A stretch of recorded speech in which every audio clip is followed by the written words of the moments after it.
Hey guys, this is Dawn from Up Till Dawn Book Blog. I have decided to start a book blogging for beginners video series with some hints and tips of how to start and maintain a book blog. Now, if you have no idea what a book blog is, then you're probably not going to be watching these videos.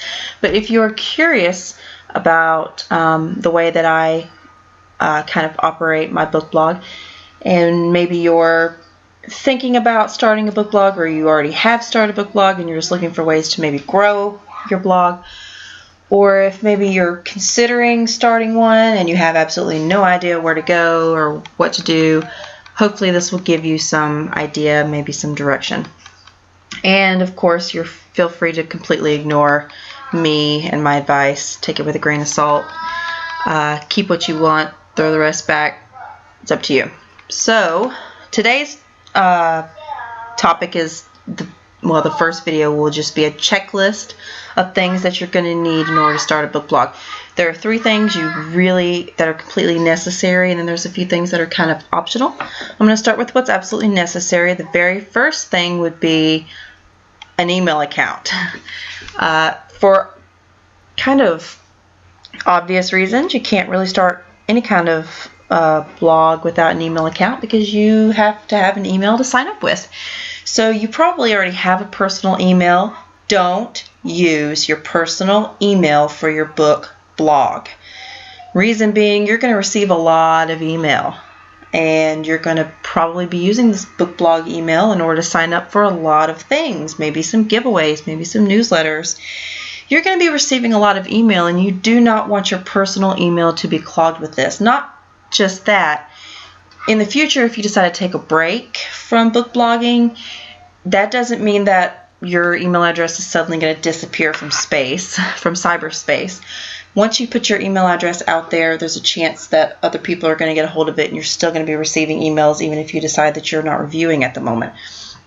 So absolutely you want to have a separate email. I recommend that it be titled something similar to your book blog, and that keeps things kind of in sync and simple and not confusing.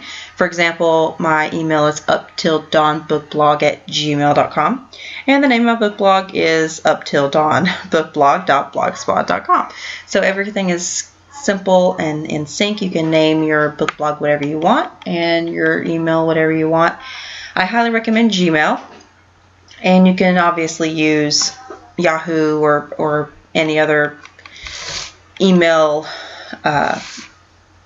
account that you prefer. However, I recommend Gmail for a few reasons, and one of those reasons is Drive. Drive is online storage. So when you start doing reviews and you start doing volunteering for book blog tours through blog tour companies, you're going to be receiving a lot of emails. As you can see, since 2:04 today, I've already received all of these emails. I get a lot of emails every single day, and when I first started working on this video this afternoon, I had this pretty much cleaned out. But I receive a lot of emails because I sign up for a lot of newsletters, and I review for a lot of authors, and I review for a lot of blog tour companies. So I receive a lot of email. And when you receive a book blog tour email, it's also going to come with some attachments. Here's the last one I received. Here are all of these attachments, and you're going to need somewhere to store all of these attachments until it's time to make your post. I highly recommend Gmail because Drive is a fantastic place to store these things. Here's the Crash and Burn folder. I've already moved it over. I might actually do a video later on kind of showing you how I organize everything, but I'm just going to keep things simple right now. This is the Crash and Burn folder. These are the attachments so that later on I won't have to go through and dig through all of these emails trying to find the one specifically for the book tour that I'm specifically needing. So much easier to just go in here and find it within the ones that are still waiting to post. Once I've posted them, I move them to the finished tours and reviews folder to get them out of the way. But there are a lot of attachments. Well, that one actually is not a good example, but well, here's one that is a pretty good example. Sometimes you get a lot of attachments. There are all kinds of pretty graphics here, and this is, in my opinion, the best way to store them. You could definitely keep them on your hard drive on your laptop or your desktop, but that's a lot of space that you're using for something that's really just temporary. After you upload these to your blog, you won't need them on your hard drive anymore. So keep them in Google Drive. Sign up for Gmail, use Drive. It's literally right here. And you get all these other apps too, but Drive is, I'd say, probably still my favorite. Although I do use Maps a lot. Anyway, so that's the first thing you're going to need is an email address that's dedicated to your book blog. Second thing you're going to need is a book blog. Here's mine, Up Till Dawn book blog. I use Blogspot, which is Blogger. Now, you can use WordPress. A lot of people do use WordPress. I recommend Blogger or Blogspot for a couple reasons. One is it's simple to use. There are lots of templates.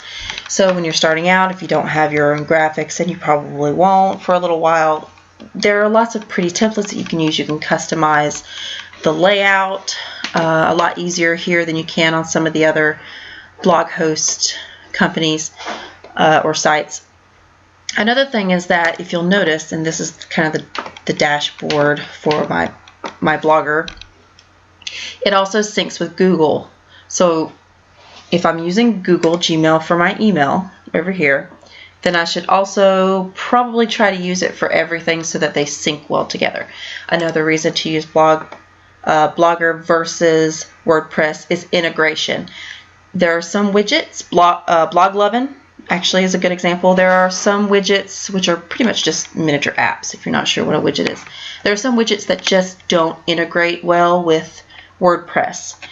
Bloglovin does not, and as far as I can tell, Bloglovin people really have no inclination to fix that anytime soon. If they haven't yet, they probably won't. So it's a good thing to use a more universally accepted blog, and Blogger pretty much is. Now, obviously, you can use WordPress if that's your choice. Go right ahead. But I just highly, highly recommend this one. I use it for my author blog. I use it for my business. I own a bakery, so I use it for my business blog. I use it for my book blog. So it's probably the one I recommend the most. Another thing that you're going to need is a calendar. Voila! So this calendar is pretty busy. As you can tell, I keep my blog pretty booked up. At least one post a day. I try to have at least one thing posting every single day. Most of the time, I'm usually average about 2 or 3.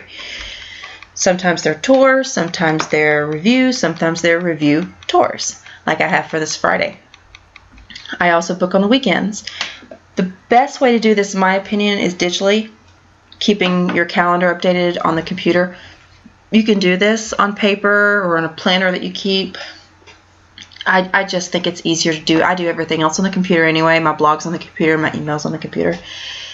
It's just easier to come over here and add something into the calendar real quick. And I can sort of color code it. This calendar, this desktop Windows calendar, is not the best calendar to use, which is why I have a overflow calendar here.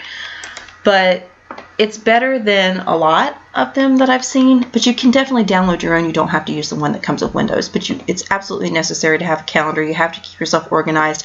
I tell you what, you will feel really terrible if you're supposed to post something on a specific date and you get an email around 10 or 11 o'clock that morning that says, hey, you've missed your post for today. If you sign up for something, you need to make sure that you're holding yourself accountable and responsible. So this is my calendar, and just kind of give you an idea of how many posts I do.